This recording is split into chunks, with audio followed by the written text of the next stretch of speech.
Hello everyone. आज है 21 जुलाई और आज के इस क्लास में हम डिस्कस करेंगे 21 जुलाई से बनने वाले करंट अफेयर के सभी इंपॉर्टेंट क्वेश्चंस। प्रीवियस क्लास में हमने देखा था कि 60 नंबर का ज्ञानपीठ अवार्ड मिला आर वेरामथु को। अमेरिका ने भारत के निवेश वाले किस देश में स्थित चाबहार पोर्ट पर हमला किया? तो ये ईरान में स्थित है। अंतरराष्ट्रीय नेल्सन मंडेला दिवस 18 जुलाई को मनाया गया। डायमंड लीग 2026 में मेडल पाने वाले पहले भारतीय हाई जंपर बने सर्वेश कोश्यारी। भारत की जो पीवी सिंधु है, इन्होंने जापान ओपन महिला सिंगल्स के फाइनल में अकाने यामागुची को हराया है। विंबलडन ओपन में मेंस डबल का खिताब जीता हेनरी पैटन हेलियोवारा ने। वुमेन्स डबल का जीता गोई हान्यू क्रिस्टलिना म्लाडेनोविच ने। मिक्स डबल का खिताब जीता मार्सेलो अबेलारो और जेलेना ओस्टापेंको ने। माओरी संस्कृति का एक पवित्र अनुष्ठान है पोहरी, जो कि न्यूजीलैंड में आयोजित किया जाता है, जो प्राइम मिनिस्टर नरेंद्र मोदी के लिए जुलाई 2026 में आयोजित किया गया। दिल्ली पुलिस कमिश्नर बने हैं अनुराग कुमार। भारतीय नौसेना ऑपरेशन सदर्न रेडीनेस शुरू हुआ है कोच्चि में। राष्ट्रीय स्तर पर सुर्खियों में रही कोरकी जनजाति, जो कि मध्य प्रदेश से रिलेटेड है। अभी हाल ही में प्रेसिडेंट द्रौपदी मुर्मू ने शौर्योत्तम 2026 उद्घाटन किया दिल्ली में। भारत का पहला trial index of services production ये मॉस्पी के द्वारा रिलीज किया गया।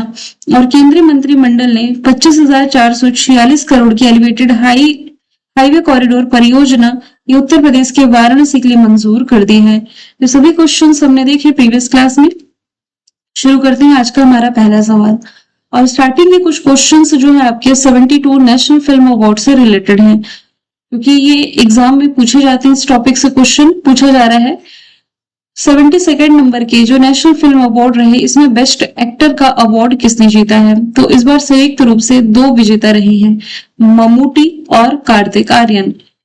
जो ममूटी हैं, इन्हें फिल्म ब्रह्म युगम जो कि मलयालम में रही, और कार्तिकेय आर्यन इन्हें इनकी हिंदी फिल्म चंदू चैंपियन के लिए संयुक्त रूप से नेशनल फिल्म अवार्ड 2026 का विजेता चुना गया है। अगले सवाल की तरफ चलते हैं। नेशनल फिल्म अवार्ड 72 जो इसका एडिशन था, इसमें बेस्ट एक्ट्रेस का अवार्ड किसने जीता है? यामी गौतम ने। इनकी फिल्म जो रही है आर्टिकल 370 इसके लिए। अब देखिए, आपके एग्जाम में यदि फिल्मों के क्वेश्चंस बनते हैं ना, तो चार कैटेगरी इंपॉर्टेंट होती है इसकी। या तो बेस्ट फिल्म पूछा जाएगा, या तो बेस्ट एक्टर पूछा जाएगा, या तो बेस्ट एक्ट्रेस, या तो फिर बेस्ट डायरेक्टर पूछे जा सकते हैं। तो एक्टर और एक्ट्रेस तो हमने देख लिया। इसमें बेस्ट डायरेक्शन का अवार्ड किसने जीता है? तो ये जीत लिया है यहाँ पर राजकुमार पेरियासामी ने। ऑप्शन डी इसका राइट आंसर हो जाएगा। उन्हें फिल्म अमरन जो कि तमिल लैंग्वेज के लिए रही है, इसके बेस्ट डायरेक्शन के लिए अवार्ड मिला। ये तमिल सिनेमा में एक बेहद ही प्रतिभाशाली और उभरते हुए फिल्म निर्देशक और लेखक हैं। अब इसकी जो चौथी कैटेगरी हम देख रहे हैं, 72 नेशनल फिल्म अवार्ड में बेस्ट फीचर फिल्म का अवार्ड किसने जीता है? तो बेस्ट फीचर फिल्म का जो अवार्ड है ये जीता है आर्टिकल 370 ने। और इसके जो डायरेक्टर रहे हैं, इस फिल्म का जो निर्देशन है आदित्य सुहा से जाम्बले के द्वारा किया गया। फिल्म जो आर्टिकल 370 जो 2024 में आई थी, एक पॉलिटिकल एक्शन थ्रिलर फिल्म है, जो जम्मू कश्मीर से विशेष राज्य का दर्जा हटाए जाने की ऐतिहासिक और रणनीतिक प्रक्रिया पर आधारित है। नेशनल अवार्ड का जो हम डिस्कशन कर रहे हैं, इसे दिए जाने की शुरुआत 1954 से की गई। नेशनल फिल्म अवार्ड देश के सबसे प्रतिष्ठित फिल्म पुरस्कारों में से एक है। शुरुआत जैसे कि मैंने बताया 1954 से की गई, और केंद्रीय सूचना और प्रसारण मंत्रालय द्वारा यह समारोह आयोजित किया जाता है। 4 बार नेशनल फिल्म अवार्ड पाने वाली एकमात्र भारतीय अभिनेत्री कंगना रनौत है। पांचवा सवाल इंपॉर्टेंट मार्क करें, फीफा से रिलेटेड है। फीफा मेंस वर्ल्ड कप 2026 का जो खिताब है ये जीत लिया है स्पेन ने दूसरी बार। हराया किसे है? तो अर्जेंटीना को। ये वही अर्जेंटीना है जो कि लास्ट ईयर के यानी कि 2022 के फीफा मेंस वर्ल्ड कप की विजेता रही है। तो स्पेन इसमें विजेता है, और स्पेन 2010 में भी ये खिताब जीत चुका है। इसमें फाइनल मैच में एकमात्र जो निर्णायक गोल किया ये स्पेन के फेरॉन टोरेस ने किया। तीसरे स्थान पर इंग्लैंड, फ्रांस चौथे स्थान पर रहा। फाइनल आयोजित किया गया न्यू जर्सी के मेटलाइफ स्टेडियम में। 3 कंट्री ने मिलकर मेजबानी करी है, अमेरिका, मैक्सिको, कनाडा, जिसका 23rd एडिशन था। शुभंकर था मैपल, जायू और क्लच। हालांकि अब जो नेक्स्ट फीफा होगा 24वां इसका एडिशन 2030 में 3 कंट्री मिलकर होस्ट करेंगे, स्पेन, पुर्तगाल और मोरक्को। यहाँ पर फीफा के कुछ अवार्ड्स भी रहे हैं, जैसे कि गोल्डन बॉल अवार्ड ये दिया गया है स्पेन के खिलाड़ी रोड्रिगो फर्नांडिस को। ये स्पेन के खिलाड़ी हैं। अच्छा, गोल्डन बॉल अवार्ड दिया किसे जाता है? मतलब ऐसे पुरस्कार पूरे टूर्नामेंट में सर्वश्रेष्ठ खिलाड़ी को दिया जाता है। यहाँ पर गोल्डन बॉल के बाद सिल्वर बॉल आए तो ये लियोनल मेसी अर्जेंटीना के, इन्होंने जीता। ब्रॉन्ज बॉल जीता है फ्रांस के किलियन एम्बापे ने। अब यहाँ से आते हैं गोल्डन बूट अवार्ड की तरफ। तो गोल्डन बूट अवार्ड उस खिलाड़ी को मिलता है जिसने पूरे टूर्नामेंट में सबसे ज्यादा गोल किए हों। तो किलियन एम्बापे कुल 10 गोल किए, इन्होंने फ्रांस से बिलोंग करते हैं, तो इन्होंने जीता golden boot award. Silver boot award Lionel Messi ने, ब्रॉन्ज बूट अवार्ड इंग्लैंड के जूड बेलिंगम ने। फिर गोल्डन ग्लव अवार्ड किसे मिलता है? ऐसे खिलाड़ी को जिसने की टूर्नामेंट में सर्वश्रेष्ठ गोलकीपर को या फिर उसके बेहतरीन बचाव और क्लीन शीट के आधार पर दिया जाता है। जीता है स्पेन के उनाई सिमोन ने। यंग प्लेयर ये जीता है पाउ कुरबासी ने, स्पेन से बिलोंग करते हैं। 21 साल या इससे कम उम्र के खिलाड़ी को ये दिया जाता है। फेयर प्ले अवार्ड ये नीदरलैंड की राष्ट्रीय फुटबॉल टीम को मिला है। सवाल 6वां है, जुलाई 2026 में अंतरराष्ट्रीय क्रिकेट परिषद यानी कि आईसीसी की नव गठित गवर्नेंस रिव्यू कमेटी का अध्यक्ष किसे नियुक्त किया गया? तो देवजीत सकैया इसके राइट आंसर हो जाएगा। बात की जाए यदि आईसीसी की, फॉर्मेशन ईयर 1909, दुबई में हेडक्वार्टर, जय शाह अध्यक्ष, सीईओ संजोग गुप्ता है। Sourav Ganguly ICC hall of fame में शामिल किए गए 12वें भारतीय खिलाड़ी बने। 11वें ये थे महेंद्र सिंह धोनी। आईसीसी पुरुष वनडे टीम रैंकिंग में भारतीय क्रिकेट टीम ने अपना नंबर 1 स्थान बरकरार रखा है। आईसीसी के चेयरमैन और बीसीसीआई के पूर्व सचिव जय शाह को वर्ल्ड इकोनॉमिक फोरम की young global leaders class of 26 में शामिल किया गया। 2026 का महिलाओं का T20 वर्ल्ड कप जो इंग्लैंड और वेल्स ने होस्ट किया, विजेता ऑस्ट्रेलिया रही है। ICC men's world cup T20 जो रहा था, भारत विजेता है, और लास्ट ईयर की महिलाओं के वर्ल्ड कप का विजेता भारत रहा है। यहाँ पर जय शाह आईसीसी के हेड हैं, सीईओ संजोग गुप्ता है, मिथुन मिन्हास जो है ये बीसीसीआई के हेड हो जाएंगे। सवाल 7वां है, हरजीत सिंह ग्रेवाल को किस संगठन का अध्यक्ष नियुक्त किया गया? तो ये भी हाल ही में राष्ट्रीय अल्पसंख्यक आयोग यानी कि नेशनल कमीशन फॉर माइनॉरिटीज के अध्यक्ष जो कि हाल ही में नियुक्त किए गए हैं। अब देखिए यहाँ पर एसटी एससी ओबीसी आयोग से भी क्वेश्चन एग्जाम में पूछे जाते हैं, तो एक स्लाइड मैंने ऐड करी है। जो राष्ट्रीय मानवाधिकार आयोग है, नेशनल ह्यूमन राइट्स कमीशन, यहाँ पर लिखा हुआ है ना, तो इसके अध्यक्ष वी राम सुब्रमण्यम है। जो पिछड़ा वर्ग आयोग है, इसकी पहली महिला अध्यक्ष साध्वी निरंजन ज्योति बनाई गई थी। अनुसूचित जनजाति एसटी कमीशन के अध्यक्ष अंतर सिंह आर्य है, जबकि एससी कमीशन के हो जाएंगे किशोर मकवाना। सवाल 8वां है, भारत के सबसे गहरे भूतापी कुएं ये किस स्थान पर चालू किए गए हैं? तो आंसर इसका हो जाएगा लद्दाख की पुगा घाटी में ये रिसेंटली शुरू कर दिया गया है। अब सबसे पहली बात ये सवाल उठता है कि ये जो भूतापी कुएं हैं यानी कि जियोथर्मल वेल से ही होते क्या है? तो वे गहरे बोरवेल होते हैं जो पृथ्वी की सतह के नीचे स्थित प्राकृतिक रूप से गर्म पानी या जो भाप के भंडार होते हैं इस तक पहुंचने के लिए खोदे जाते हैं। और इन कुओं का जो इस्तेमाल है ना, ये पृथ्वी की आंतरिक ऊष्मा को बाहर निकालकर बिजली बनाने के लिए या इमारतों को गर्म ठंडा करने के लिए किया जाता है। तो ये चालू किए गए हैं लद्दाख में, जिसकी वर्तमान में 7 राजधानियां हैं, माफ कीजिएगा 2 राजधानी लेह कारगिल, जिलों की संख्या अब 7 है। विनय कुमार सक्सेना उपराज्यपाल है। इसके अलावा चुमुर गांव ये लद्दाख के दक्षिण पूर्व क्षेत्र में स्थित है, एलएसी के पास भारतीय चीन सीमा पर, जो चर्चे में रहा था।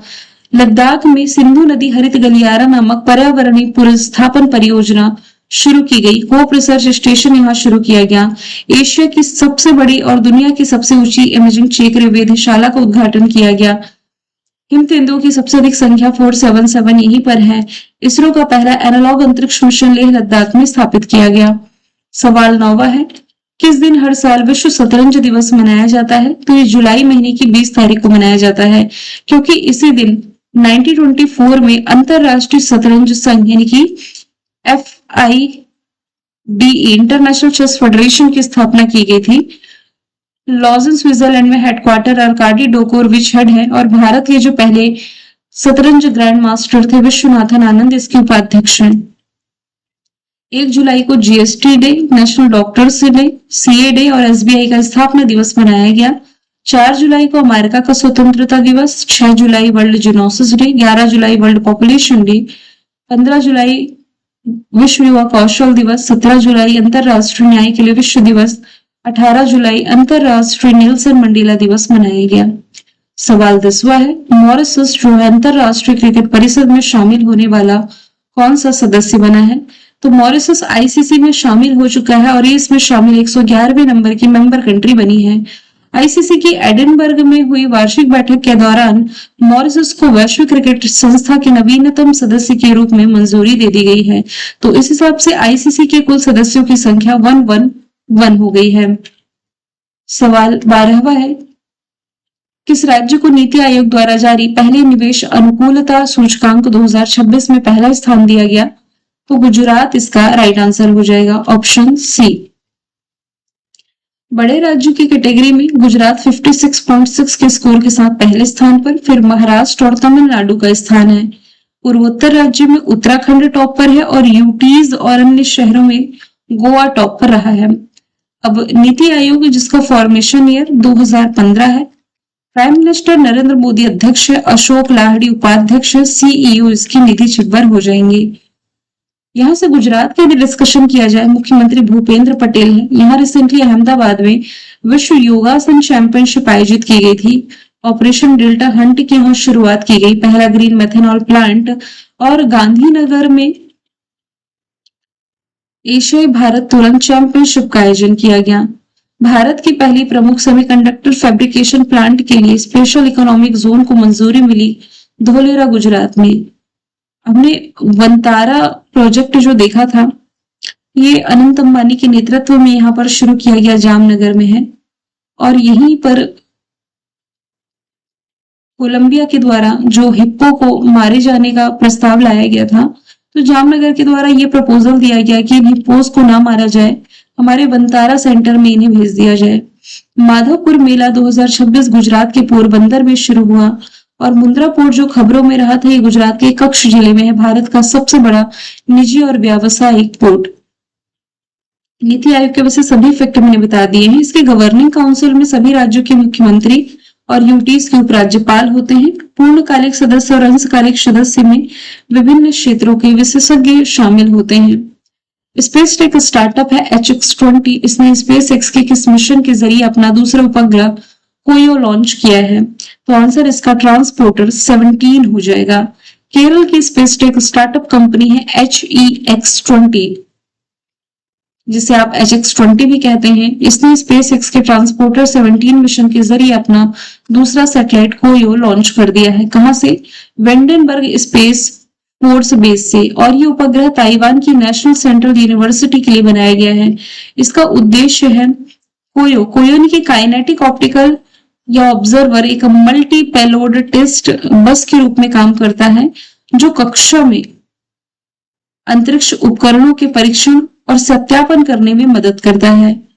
सवाल 14 है, ब्रांड फाइनेंस इंडिया 100 2026 की रिपोर्ट के अनुसार भारत का सबसे वैल्यूएबल टायर ब्रांड कौन बना है? तो यहाँ से MRF इसका राइट आंसर हो जाएगा। इसकी ब्रांड वैल्यू 24% की वृद्धि के साथ लगभग 7200 करोड़ तक पहुंच गई, जो कि भारत का 48 सबसे मूल्यवान ब्रांड बनता है। मैंने कल आपसे पूछा था ऐतिहासिक बौद्ध मठ ज्येष्ठ अवर्ण महाविहार के बारे में, जो कि नेपाल में है। इसे भी हाल ही में यूनेस्को एशिया प्रशांत विरासत पुरस्कार मिला। आज का सवाल है, 15 जुलाई को भारत और किस देश के बीच ऐतिहासिक व्यापार समझौता सेटा लागू हुआ? तो आंसर जो भी है कमेंट बॉक्स में बताएं। मिलेंगे नेक्स्ट क्लास में। Thank you so much.